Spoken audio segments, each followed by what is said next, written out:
Kembali masih bersama saya Ulfoli ya, pemirsa, kembali kami sampaikan 3 berita utama Kaltim hari ini. Demi mendapat imbalan Rp18.000 atau sekitar 59 juta rupiah, seorang TKI asal Sulsel nekat selundupkan 33 kg sabu-sabu dari Malaysia. Sejumlah alat peraga kampanye yang masih terpasang di hari tenang dicopot paksa oleh petugas gabungan di Balikpapan.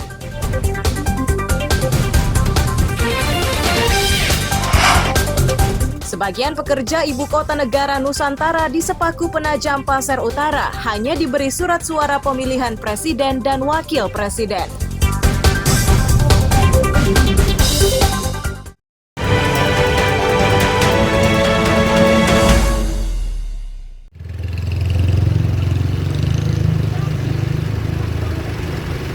Menggunakan mobil tangga milik Dinas Perhubungan, Badan Pengawas Pemilu Bawaslu Balikpapan dibantu Satpol PP menurunkan alat peraga kampanye yang terpasang di papan reklame.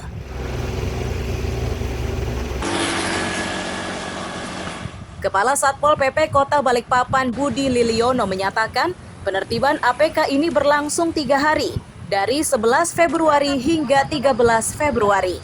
Agar penertiban merata di seluruh kota, mereka juga meminta bantuan Linmas di masing-masing kelurahan dan kecamatan.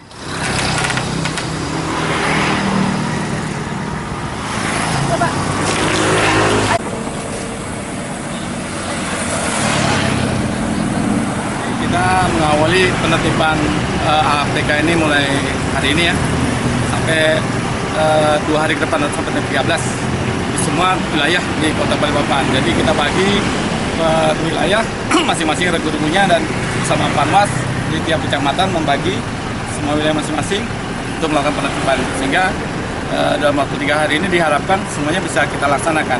Memang kita akan sedangkan sempurna, makanya oleh karena itu kita minta bantuan dari teman-teman Linmas ya di kecamatan kelurahan. Apabila sudah menyelesaikan kotak yang sudah dijaga dan masuk ke TPS, dia masih bisa membantu sekalian penertiban daripada APK yang ada. Kita tetap selama 3 hari ini.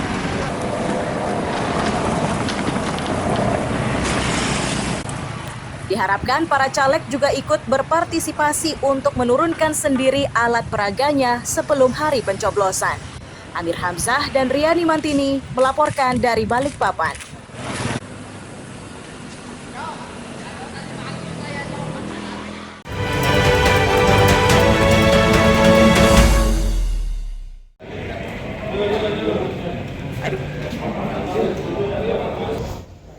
Kapolresta Samarinda Kombes Pol Ari Padli Senin siang turun secara langsung mengawal distribusi logistik pemilu 2024 dari gudang KPU menuju ke gudang PPK di 10 kecamatan.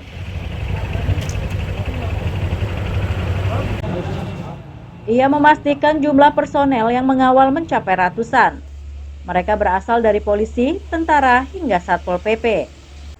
Di hari berikutnya mereka akan kembali melakukan pengawalan ke masing-masing TPS.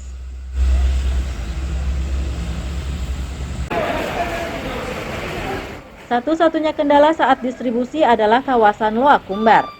Untuk wilayah ini distribusi akan dilakukan melalui jalur sungai.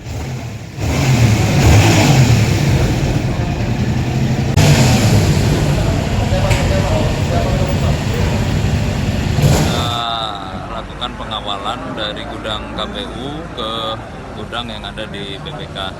Di PPK nanti insya Allah besok kita akan kawal lagi pendistribusian ke masing-masing TPS.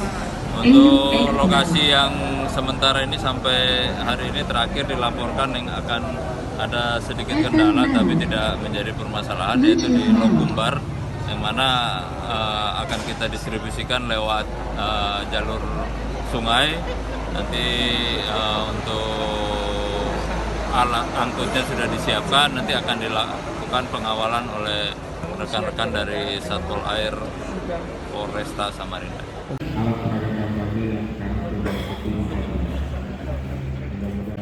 Ketua KPU Firman Hidayat menyatakan atensi khusus diberikan untuk wilayah terjauh.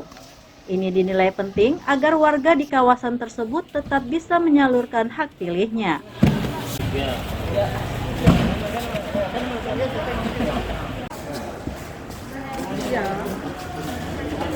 kami untuk distribusi logistik hari ini sudah menentukan beberapa wilayah yang memang harus kami distribusikan terlebih dahulu dengan mempertimbangkan jarak dan kemampuan dari gudang-gudang yang akan menampung. Nah, untungnya Samarinda adalah wilayah kota, jadi semua masih bisa terakses dalam sehari, berbeda dengan tingkat kabupaten.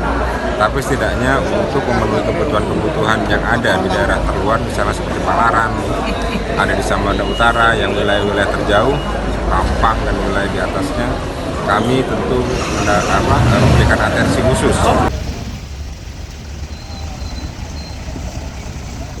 KPU berharap distribusi logistik tidak menemui kendala dan pelaksanaan pemungutan suara juga berjalan lancar. Iswanto melaporkan dari Samarinda.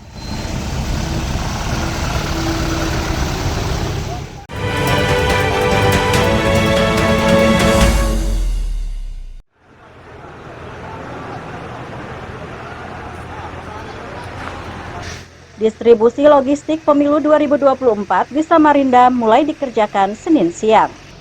Tercatat 13.000 kotak surat suara yang didistribusikan ke gudang PPK di seluruh kecamatan sekota Samarinda. Sementara distribusi ke tempat pemungutan suara dikerjakan sehari sebelum pencoblosan.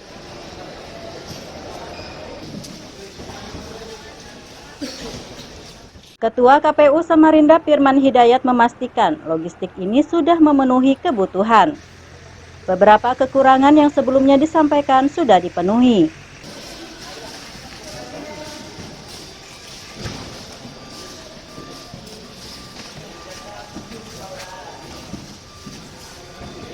Di pemilu tahun 2024 secara resmi KPU Kota Samarinda hari sudah menggeser seluruh logistik pemilu dari gudang KPU Kota Samarinda.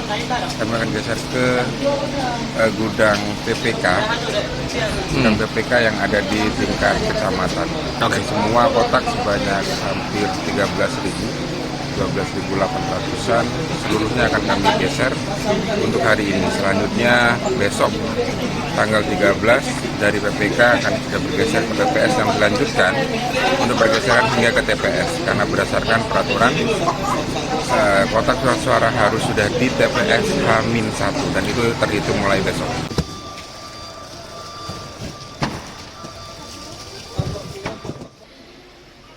Pendistribusian logistik ini dilakukan dengan pengawalan dari Bawaslu dan Kepolisian. Amir Hamzah dan tim liputan melaporkan dari Samarinda.